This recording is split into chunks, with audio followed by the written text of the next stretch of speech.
দেখো বিছানা চাদরটা সকালবেলা ঘুম থেকে উঠেই চেঞ্জ করে নিচ্ছি, কারণ এখন প্রতিদিনই বৃষ্টি হচ্ছে। আর বিছানা চাদর দু একদিন পাতার পর আর পেরে রাখা যাচ্ছে না, শুতে যেন কেমন একটা গা ঘিন ঘিন করছে। ওই জন্যে দু একদিন অন্তর অন্তর বিছানা চাদরগুলো চেঞ্জ করে নিচ্ছি। আর দেখেছো আকাশে কত মেঘ দেখেছো? এখন কে বলবে 6:30 বাজছে, হ্যাঁ আকাশে প্রচণ্ড মেঘ। কিন্তু কি করবো বলো, সকালবেলা উঠে অভ্যাসটা ছিল ছাদে যাওয়া, সেই অভ্যাসটা এখন চেঞ্জ হয়ে গেছে। কারণ সকাল থেকেই যদি বৃষ্টি হয় কি করে ছাদে যাব বলো তো। যাই হোক, চাদরটা বিছানা চাদর চেঞ্জ করে দেখো অ্যাকোয়ারিয়ামে মাছের খাবার দিয়ে আজকে সকালটা শুরু করছি। নমস্কার বন্ধুরা, কেমন আছো সবাই? মামনির রূপকথা নতুন একটা ব্লগে তোমাদের সবাইকে স্বাগত। আবার পরের দিনে নতুন একটা ব্লগ নিয়ে তোমাদের কাছে হাজির হয়েছি। আশা করি আজকের ভিডিওটা তোমাদের খুব খুব ভালো লাগবে, তোমরা আমার সাথে থাকবে। আর দেখো আমার ইনডোর প্লান্ট গাছগুলো আমি একটু বার করে দিলাম জানলাটা খুলে। আর আমার স্কুল যাওয়ার জন্য রেডি হয়ে গেছে। ও স্কুল গেলেই বা বাইরে গেলেই ও আমাকে প্রণাম করে যায়। আমার মেয়েরাও এই শিক্ষাটা ওদিকে আমি শিখিয়েছি, ওরা বাইরে গেলেই বাবা মাকে প্রণাম করে যায়। আর আমার সেই অভ্যাসটা ওর মায়ের কাছ থেকেই শিখে নিয়েছে। দেখো আমার সানাকেও প্রণাম করছে। আর এত কাপ ভঙ্গি দেখাবে না তোমাদের কি বলবো। সকাল থেকে যদি মনে করো হাসবো না, ও এমনভাবে সবাইকে করবে, সবাই হেসে অতিষ্ঠ হয়ে যাবে আর কি। তারপরে দেখো আমার সুনিতা কাজে চলে এসছে। এখন অনেকটা বেলা হয়েছে, তার মাঝেও অনেক কাজ সারা হয়ে গেছে। সুনিতা ঘর মুছে দিল। আর আমার লাড্ডু কেমন বসে আছে দেখো, ও অপেক্ষায় বসে আছে মা ওকে কখন খেতে দেবে সকালে বিস্কুট খাওয়া হয়ে গেছে। ও এখন কলা খাবে। আর দেখো বিস্কুটের বাটিটা পড়েই আছে। এখন আবার কি বলো তো, অল্প একটু খাবে আর বাকিটা পড়ে থাকবে, খায় না। আমি ওকে বলছি তুই খেয়ে নে, ও কিছুতেই খাবে না। ও এখন কলা খাবার জন্য এখানে বসে আছে। যাই হোক চলো, হাজবেন্ড বাজার থেকে টুকটাক তো বাজার আনার আছে। আজকে লেবু আর ওই হলুদ গুঁড়ো ফুরিয়ে গেছিলো, একদম হলুদ যেখানে পেশাই করে সেইখান থেকে 250 করে হলুদ নিয়ে আসে। হলুদ আবার বেশি যদি আনা রাখি না, হলুদটা ফেড হয়ে যায়। মেঘ করে দেখো, চারিদিকে মেঘে ভর্তি একদম। আর কি গুমসুনি গরম, বাপরে বাপ। সকালবেলা উঠেছি অনেকক্ষণ, উঠে তোমাদের কাছে কোনো দিনই সকালে এখন আর আসতে পারছি না, কারণ আমার গিনি সোনাকে নিয়ে আমি এখন খুব ব্যস্ত। আর ওরা আজকে ডাক্তার দেখাতে গেল। আমার ছোটো মেয়ে, ছোটো জামাই এসেছে, আর ওই গিনি সোনা ওরা সব ডাক্তার দেখাতে গেলো। বড়ো মেয়েও গেছে সাথে, গিনি সোনারও ডাক্তার দেখাবে। আর আমার ছোটো মেয়েও 1 মাস হয়ে গেছে চেক আপ করাবে। যাই হোক ওরা ডাক্তার দেখাতে চলে গেছে, আমাকে যেতে হয় নাই। বড়ো মেয়ে বললো মা তোমাকে যেতে হবে না, কারণ ওখানে রান্না বান্না সবই তো আছে ধরো। ওই জন্য বড়ো মেয়ে বললো মা আমি নিয়ে যাচ্ছি। রায়কে স্কুল দিয়ে এলো, সে ওরা গেছে। আর আমি সকালবেলা উঠে চাটা করলাম, চাটা করে খেয়ে সব ঘর দোয়ার পরিষ্কার করে বিছানা তুলে ওরা চলে গেল। ওদের বিছানাটা গুছিয়ে ওদের ঘরটা মুছিয়ে জামা কাপড় গরম জল করলাম গিজারে দিয়ে ভিজিয়ে, তারপর স্নান করে পুজো করে তোমাদের কাছে এলাম। তাহলে কত দেখো। আর এখন পুজো এমনি সকালবেলা কেন করছি না বলো তো, সকালে উঠি তো স্নান করছি না, ওই কাপড় ছেড়ে পুজো করা আমার পক্ষে সম্ভব না। কারণ আমি গিনি সোনাকে নিয়ে ওর পটি করে হিসু করে খোঁজাই। ওই জন্য আমি একবার স্নান করে নিয়ে সব কাজ সেরে স্নান করে, একটু বেলা হচ্ছে হয়তো, এখন তোমার বাজে 10:30 বাজছে তোমার। আর 9:30টার মধ্যে আমি পুজো করে নিয়েছি। পুজো করে নিয়ে হাজব্যান্ডকে খেতে দিলাম, রুটি ডাল করেছিলাম দিলাম। আর মেয়েরা কিছু খায় নাই, সব একটা করে ডিম সিদ্ধ খেয়ে গেছে। দিয়ে যে দেখি হাজব্যান্ড চিকেন আনতে যাচ্ছে, চিকেনটা এনে দেবে। তাহলে আজকে চিকেন করব আর ভাত হবে। আর কি হবে দেখি, যা হবে তোমাদেরকে নিশ্চয়ই দেখাবো, শেয়ার করব। তাহলে চলো দুধটা, এটা কালকের দুধ আছে, এটা গরম করে নিই। দিয়ে এটা গরম করে তারপরে দেখি যদি না কাটে, কালকে ছানা কাটতে পারি নাই, সময় হয়নি ছানা কাটা, দেখি তাহলে আজকে দুধটা গরম করে নেবো, দিয়ে ছানা কেটে নেবো। আর তোমার কি বলতে গেলাম, গিনি সোনা নাই, ঘরটা করে খাঁকা করছে। আমার আয়ও নাই, গিনি সোনাও নেই, ঘর একদম নিস্তব্ধ। এখন শুনি কালকে তোমাদের বলতে বলে, কালকে হিজড়ে এসেছিলো জানো তো। দিয়ে কালকে তোমার ছিল ওই যে বৃহস্পতিবার, আবার গুরু পূর্ণিমা ছিল তো। দিয়ে আমি ওদিকে বললাম তোমরা আজকে করতে হবে না, তোমরা কালকে আসবে। দিয়ে বললো যে না কালকে আসবে, কিছুতেই যাবে না গো। বলছে না আমি আজকেই করব। দিয়ে এবারে আমার ছোটো মেয়ে শাশুড়ি বলেছে যেদিন আসবে ওদিন বলবে পরে আসতে, আমি তাহলে যাব। দিয়ে এবারে 1 মাস হয়েছে এসে যে উনি আসবেন বলছে, দিয়ে আমি বললাম আমার মেয়ে শাশুড়ি আসবে, তোমরা তাহলে কাল আসবে। বললো আমি রবিবারে আসবে না, রবিবারে আমাদের বন্ধ, আসবো না, আজ কি না যাবো, আজ কি না যাবো, আমরা এসেছি আমরা ফিরে যাব না, এরকম বলছে, আমরা ফিরে যাব না। দিয়ে আমি বললাম ঠিক আছে তাহলে তোমরা যা করবে করো, আমি পুজো করতে যাচ্ছি। দিয়ে তারপরে বলছে আমাদের 1 টাকা দিয়ে, 1 টাকা নাই 11 টাকা দিলাম, নিল না, 12 টাকা ছিল, 2 টাকাটা নিল, আর 10 টাকাটা নাই। তাও আমি বললাম তোমরা এসেছো তখন, তোমাদের আমি খালি হাতে ফেরাবো না, তোমরা না 500 টাকা দিচ্ছি, তোমরা মিষ্টি খাবে না, আমরা কিচ্ছু নেবো না, আমরা ভিখারি নাকি, আমরা মুখ না কিন্তু শুনিয়ে এসে করলো তো মুখ জানো যা, আমি বকতে পারছি না অত।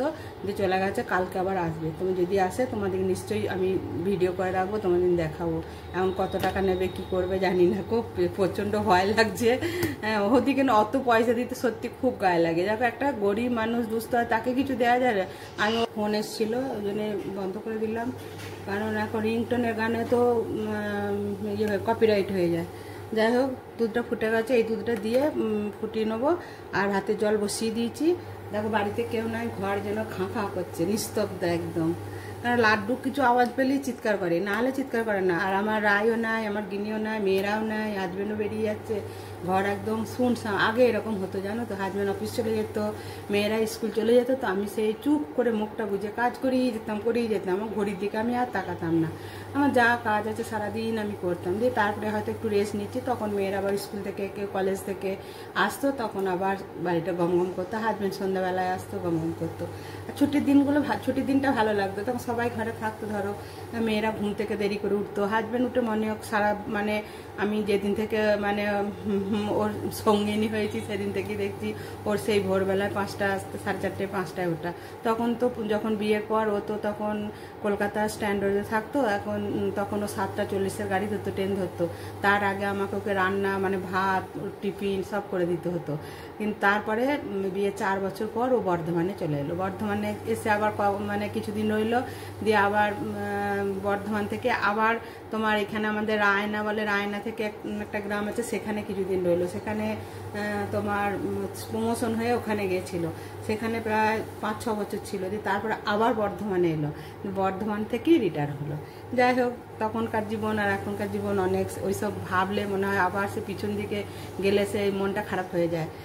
পিছনের দিকে যেতে বারণ করছে এখন, মানে বলছে 40 থেকে 50-এর মধ্যে বয়স হয়ে গেলে পিছনের কথা ভাববে না, মানে নিজের কথা ভাববে, নিজের জন্য সময় দেবে, কিন্তু সেটা হয় না। বলছে সংসার থেকে একটু বেরিয়ে আসার চেষ্টা করবে।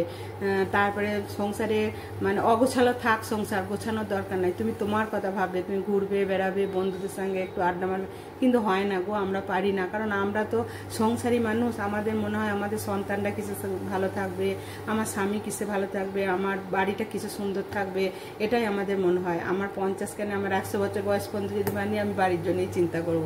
নিজের জন্য ভাবার সময় কোথায় বলো, বাড়ির কথা ভাবতে ভাবতে নিজের কথা ভাবার আর সময়ই নাই। যখন মন হয় যে না একটু নিজের জন্য ভাবি, তখন হয়তো ভাবি, কিন্তু মানে রেগুলার যে মানে নিজের কথা ভাববো সেটা মনের মধ্যে আসে না। তাই ঘুম থেকে সূর্যোদয় হয়, আর আমারও চোখ মিললে যখন দিনের আলো ফোটে দেখতে পাই, তখন থেকে এই সংসারটারই চিন্তা করি, এই সংসারটার জন্যই ভাবি। এই সংসারটাই মানে আমার মানে হাট, আমার এই মানে এই ডালপালাগুলোই মানে আমার সন্তানরা, ডালপালা বলতে আমার সন্তানরা, এরাই আমার হাট। যাই হোক, অনেক কথা বলে ফেললাম, চলো এখন অত বকবক করবো না, রান্না হয় নাই। এবার পেঁয়াজ রসুন আদা সব ছাড়াই, কারণ মেয়েরা নাই, নইলে অন্য সময় মেয়েরা ছাড়িয়ে দেয়। আর দেখি আর একটু কিছু করব, শুধু তো আর মাংস ঝোলটা দিয়ে ভাত খাওয়া যাবে না। আর ছোটো জামাই এখন ডায়েট করছে, ও এখন খুব তেল ময়লা, সকাল থেকে কিচ্ছু খায় নাই, কালকে এসেছে এসে 1 গ্লাস জল খেয়েছে। চলো, তোমাদের সাথে তো সকাল থেকে অনেক গল্প করলাম, এবারে রান্নাটা বসিয়ে দিই। চলো, দেখো জলটা গরম হয়ে গেছে, ভাতটা বসিয়ে দিলাম, চালটা ধুয়ে দিয়ে দিলাম। এবারে সবজিগুলো কাটবো বলতে আজকে চিকেন হবে। ওই জন্যে তোমার পেঁয়াজ রসুন এগুলো আমি সব ছাড়াবো, কারণ মেয়েরা তো নেয়, মেয়েরা মানে বড় মেয়ে আর ছোটো মেয়ে আমার পুচু সোনাকে। চলো, মিশো থেকে একটা জিনিস এলো, কি এলো দেখি, আমার মনে হচ্ছে যেটা আইডিয়া করছি সেটা এসছে নাকি, যদিও আমি কেটে দেখি, তোমাদের আনবক্সিং করছি, দাঁড়াও।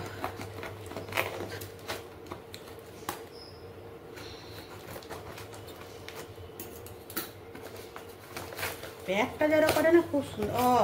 আমার সেই তেলের এই যে এইগুলো কিনেছিলাম না বোতলগুলো, মিশোতে কিনে হলো দিয়ে এইগুলো না আলগা হয়ে গেছে, আর এই যে এইটা দিয়ে তেলটা না পড়ছে না ভালো, দিয়ে ওই জন্য ছোটো মেয়ে অর্ডার করে দিয়েছিল, এদেরকে এসেছে। কী কী এসেছে তোমাদের আমি দেখাচ্ছি। অনেকগুলো এসছে, দুটো করে এসেছে, দেখো দুটো করে 4টে এসেছে, এই যে 4টে এসেছে। আর একটা কি এসেছে দেখি, না গো 5টা, দাঁড়াও অনেকগুলো এসছে, দাঁড়াও 6টা, 3টে করে এসেছে। খুলে একটা দেখাই, দাঁড়াও একটা খুলে দেখাই। এই যে এরকম 6টা এসছে, 1টা 2টো 3টে 4টে 5টা 6টা। ভালো হয়েছে, অনেকগুলো এসছে। খারাপ হয়ে গেলে নেওয়া যাবে। আর ওর সঙ্গে এরকম একটা, এই যে দেয়ালে ছিটানো, এই যে এরকম একটা স্ট্যান্ড দিয়েছে, এই যে এটা দিয়েছে। আর এইগুলো না তেলটা একটার পড়ছে, সর্ষের তেলটা পড়ছে, কিন্তু রিফাইন অয়েলটা পড়ছে না। দিয়ে আমি ভাবলাম যে রিফাইন অয়েল বলে পড়ছে না না কি, দেখি আর এটা টাইট হয়েছে। দেখো এই যে এইটা কেন ভালো লাগে বলো তো, এটা মুখটা এরকম সিল করে, এরকম করা যায়, আবার এটা এরকম খোলা যায়। দেখো দেখো এটা আমার আজ মিশো থেকে এসেছে। মিশোর জিনিসগুলো মোটামুটি খারাপ হচ্ছে না, জানো তো, মিশোর জিনিসগুলো ভালোই হচ্ছে। যেটুকু প্রয়োজন হয় সেটুকুই নিই, মানে প্রয়োজনের অতিরিক্ত নিই না। যাই হোক দেখা যাক। তাহলে চলো দুধটা বসিয়ে দিচ্ছি, এবার পেঁয়াজগুলো কাটিয়ে ভাত বসিয়ে। দেখো পেঁয়াজগুলো জলে ভিজিয়ে রেখে দিয়েছি, দিয়ে তারপরে ছাড়াচ্ছি। তোমাদের এখানে এই স্টিপটা দিই, যদি পেঁয়াজ দেখো যে ছাড়ানোর সময় প্রচণ্ড মানে চোখে ঝাঁঝ লাগছে, তখন তোমরা এইভাবে পেঁয়াজটা একটু 2-3 মিনিট ভিজিয়ে রাখবে জলে, দিয়ে তারপরে কাটবে, দেখবে একটু ঝাঁঝ লাগবে না, আর পেঁয়াজটাও খুব তাড়াতাড়ি ছাড়ানো যাবে। দেখো আমি এরমভাবেই পেঁয়াজগুলো আমি 10 মিনিটের মতো ভিজিয়ে রেখেছিলাম, দিয়ে তারপরে দেখো ছাড়িয়ে এরপর মানে তারপরে কাটবো। একটু মানে চোখে ঝালও লাগবে না, ঝাঁঝও লাগবে না, খুব সুন্দরভাবে কাটা যাবে। তোমরা ওইভাবে কাটবে, দেখবে পেঁয়াজটা খুব সুন্দরভাবে কাটা যাবে। আর খুব সুন্দর কাটা যাচ্ছে, দেখো কি সুন্দর কাটা যাচ্ছে। আর আমি চিকেন করলে না আমি পেঁয়াজ কুচিয়ে দিই, আমি মানে পেঁয়াজ বেটে দিই না। দেখো আমার পেঁয়াজগুলো সব কাটা হয়ে গেল। চলো তারপরে এরপর আমি আদাটা ছাড়াবো, রসুনটা ছাড়াবো, তারপরে টমেটো কাটবো, তারপরে তোমার মশলাটা করব, কারণ একা হাতে করতে হচ্ছে তো সব, আমার ওই জন্য একটু দেরি হয়ে যাচ্ছে। এবার দেখো রসুনগুলো ছাড়িয়ে নিচ্ছি। আর এই রসুন ছাড়াতে ভীষণ দেরি হয়, জানো তো, ওই জন্য আমি একটু জল কুসুম কুসুম গরম করে ভিজিয়ে রেখে দিই রসুনটা, ওই 10-15 মিনিট ভিজিয়ে রেখে দিই, খুব তাড়াতাড়ি তাহলে ছাড়ানো হয়ে যায়। দিয়ে চলো তাহলে এবার মশলাটা বেটে নেবো। দেখো সব কাটা হয়ে গেল। আর এধারে দুধটা বসিয়ে দিয়েছি, দুধটা ফুটে উঠলেই দুধটা ছানা কেটে নেবো, কারণ আজকে চিকেন হচ্ছে, কেউ তো দুধের কিছু খাবে না, চাও খাবে না, বা দুধের কিছু খাবে না। ছানাটা করে রাখলে লাড্ডু সন্ধ্যেবেলায় খাবে, প্লাস আমার ছানার কোনো কিছু করবো মন করলে আমি পরে করতে পারবো। আর এধারে আমার আলুটা ভাজা হয়ে গেছে, এর উপরে আমি দেখো ভেন্ডিগুলো দিয়ে দিচ্ছি। আলুটা হয়তো ওই তোমার 70% ভাজা হয়েছে, তারপরে ভেন্ডিগুলো দিয়ে দিলাম, কারণ একসাথে দিলে কী হয় বলো তো, ভেন্ডিগুলো মানে সেই মানে একটু চিপটে চিপটে পাড়া হয়ে যাবে। ওই জন্য আলুটা ভেজে নিয়ে তারপরে ভেন্ডিটা আর কিছুটা ভেজে নিয়ে তারপর আলুটা দিই। তারপরে দেখো চিকেনটা নিয়েছে, চিকেনটা ম্যারিনেট করে দিলাম, দই, হলুদ গুঁড়ো, গোলমরিচ গুঁড়ো, একটু অল্প তেল এইসব দিয়ে ম্যারিনেট করে রেখে দিলাম। আর এই পেঁয়াজগুলো ভেজে নিচ্ছি, দিয়ে চিকেনটা করে নেবো। আর নিত্যদিনের কাজ দেখো সময় মতো করে নিলে, যদি সকালবেলা একটু সকাল সকাল ওঠা যায় না, কাজগুলো এত তাড়াতাড়ি হয়ে যায় না, অনেকটা সময় পাওয়া যায়, তারপরে বাড়তি কাজগুলো করা যায়। এর মধ্যে দেখো জামা কাপড়গুলো আমি ছাদ থেকে নিয়ে এসে গুছিয়ে নিচ্ছি, এখনও মেয়েরা কেউ আসে নাই। আমি দেখলাম যতক্ষণ ওরা না আসবে আমার কাজগুলো আমি গুছিয়ে নিই, তাহলে ওরা এলে কি বাচ্চাটাকে আমি ধরতে পারবো, তাহলে ওরা স্নান টান করতে পারবে। ওই জন্যে আমি কাজটা যতটা পারছি আমি গুছিয়ে নিচ্ছি। আর আমার কি বলো তো, আমার কাজ থাকলে না মনে হয় না যে এই কাজটা ফেলে রাখি পরের দিনে করব, আমার মনে হয় আজকের কাজ আজকেই করব। সকাল থেকে যদি মানে স্টেপ বাই স্টেপ কাজগুলো করা হয় না, দেখ খুব তাড়াতাড়ি কাজগুলো হয়ে যায়। আর তুমি যদি বসে বসে গদিম গচ্ছিম করে যে এই করছি করব, এই কালকে করব, কে আমার একটু পরে করব, তাহলে দেবে কাজ করতে ভীষণ দেরি হয়ে যায়। আমি প্রথম থেকেই আমার এই অভ্যাসটা, আমার কাজ থাকলে জানো তো আমি কাজগুলো আগে সারবো, তারপর আমি বসে বসে গল্প করব, আড্ডা মারবো, এগুলো আমার মনে হয়। নাহলে যদি কাজ থাকে আমার মনে হয় না যে আমার খাবারটাও আমি টাইমে খাই। আমার মনে হয় কাজটা করে নিয়ে আমি আরাম করে বসে তৃপ্তি করে খাবারটা খাবো। দেখো সব উপর থেকে নিয়ে এসে সব গুছিয়ে নিলাম। এবার যার যেটা জিনিস সব ঘরে ঘরেও দিয়ে দেবো। আর এধারে আমি চিকেনটাও বসিয়ে দিয়েছি, আমার রান্নার প্রায় হয়েই এসছে। এবার রান্না হয়ে গেলে তারপরে আমার এইগুলো করে নেবো। আর আমার ঘর দুয়ার দেখো পরিষ্কার পরিচ্ছন্ন হয়ে গেছে, সুনিতা সব মোছা টোচা হয়ে গেছে তো। আর আজকে অনেক সকাল সকাল উঠেছি, অনেক সকাল সকাল উঠে দেখো কাজগুলো কত তাড়াতাড়ি হয়ে গেল বলো তো।